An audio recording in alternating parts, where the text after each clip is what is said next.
नमस्कार दोस्तों, स्वदेशी ज्ञान सागर में आप सभी का हार्दिक स्वागत है।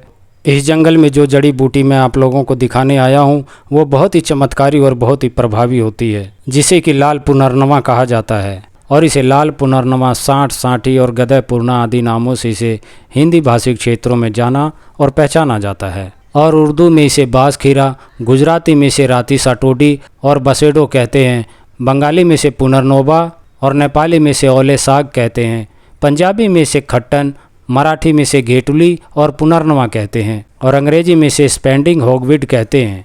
आपके क्षेत्र में इसे क्या कहते हैं, कमेंट में अवश्य बताइएगा।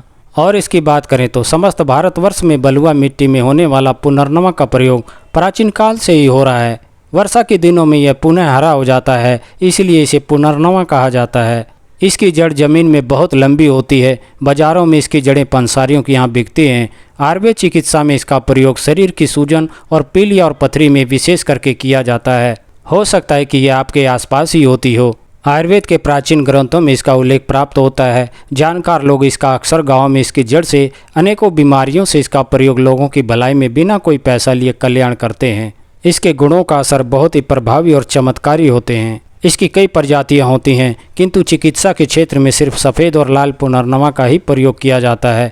ये जो आप देख रहे हैं ये लाल पुनर्नवा है। सफ़ेद पुनर्नवा की डंडियां हरी होती हैं और लाल की लाल होती हैं। इसकी जो जड़ होती है उसको तोड़ने पर दूध जैसा रस निकलता है। तो चलिए दोस्तों, अब बात करते हैं इसमें पाए जाने वाले रासायनिक तत्वों के विषय में। तो इसमें dihydroxy, sitosterol, dimethoxy, potassium nitrate, glycoprotein, glucose, पुनर्नवासाइड आदि पाए जाते हैं। तो चलिए दोस्तों, अब जान लेते हैं इसके गुणों के विषय में भी। तो पुनर्नवा जो होती है इसकी तासीर ठंडी होती है, ये मूत्रल होती है और ये हृदय उत्तेजक होती है, और ये जलोदर को भी ठीक करती है। जैसे कि पेट में पानी की मात्रा अधिक बढ़ जाती है और पेट लटक सा जाता है तो ये उसमें भी बहुत अच्छा कार्य करता है।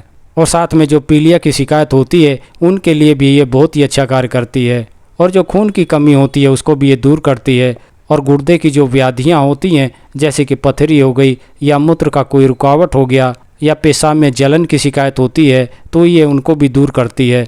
और शरीर में होने वाले दर्दों को भी ये बहुत ही अच्छा लाभ करती है। और पूरे शरीर में अगर सूजन की शिकायत हो जाती है तो ये उसको भी दूर करती है। और जो मोटापे की शिकायतें होती हैं ये उनमें भी बहुत अच्छा कार्य करता है। तो चलिए दोस्तों, अब बात करते हैं इसके गुणों के लाभ लेने के विषय में कि इसका प्रयोग कैसे करें। तो सबसे पहले मैं खांसी के विषय में कहना चाहूँगा। तो खांसी की शिकायत हो जाने पर आप जो है 1 से 2 ग्राम की मात्रा में इसकी जड़ का चूरन लेकर और उसी के बराबर इसमें शक्कर मिला करके और इसे दिन में 2 बार इसका सेवन करते हैं तो इसका सेवन करने से जो सूखी खांसी होती है उसमें ये बहुत ही अच्छा काम करता है और जो सूखी खांसी होती है वह मिट जाती है। तो दोस्तों, जैसे कि हृदय रोग होते हैं तो उसमें भी आप इसका प्रयोग कर सकते हैं।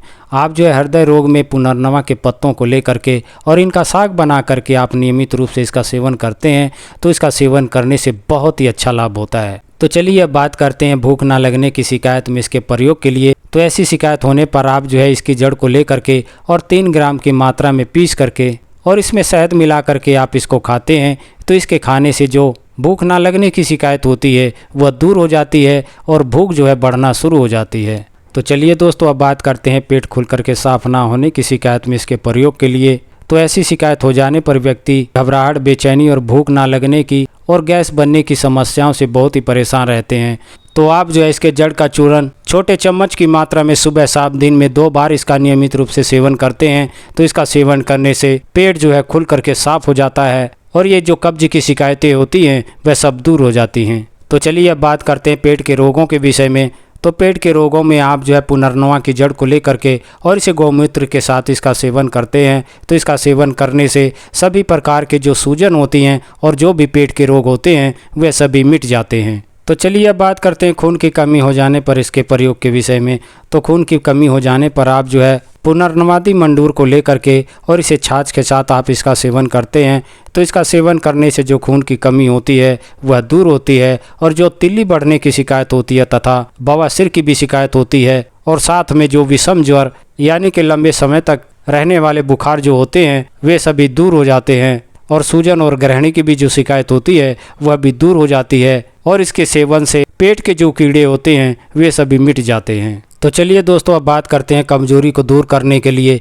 तो कमज़ोरी को दूर करने के लिए आप जो है 5 ग्राम की मात्रा में इसके चूर्ण को लेकर के और बराबर दूध के साथ इसका सेवन करते हैं तो इसका सेवन करने से शरीर में ताकत आती है और शरीर का बल बढ़ता है और शरीर का पोषण होता है। तो चलिए बात करते हैं सूजन के विषय में। तो सूजन की शिकायत होने पर आप जो है इसकी जड़ को लेकर के और इसके साथ देवदारू और मुरवा को लेकर के और इन्हें आपस में मिला लें और इनका चूर्ण करने के बाद में 3 ग्राम की मात्रा में इन्हें लेकर के अपनी आवश्यकता के अनुसार शहद के साथ इसका सेवन करते हैं तो इसका सेवन करने से जो गर्भावस्था से उत्पन्न जो सूजन होती है वह दूर हो जाती है। तो आशा करता हूं कि मेरी यह जानकारी आपको पसंद आई होगी। मेरी यह जानकारी आपको पसंद आई है तो कृपया करके चैनल को सब्सक्राइब करें, वीडियो को लाइक और शेयर करें, साथ में बेल आइकन को भी प्रेस कर लें ताकि आने वाली हर वीडियो आप तक पहुंचती रहे। तो आपके स्वास्थ्य की कामना के साथ अब मैं आपसे विदा चाहूँगा। नमस्कार, जय हिंद, जय भारत।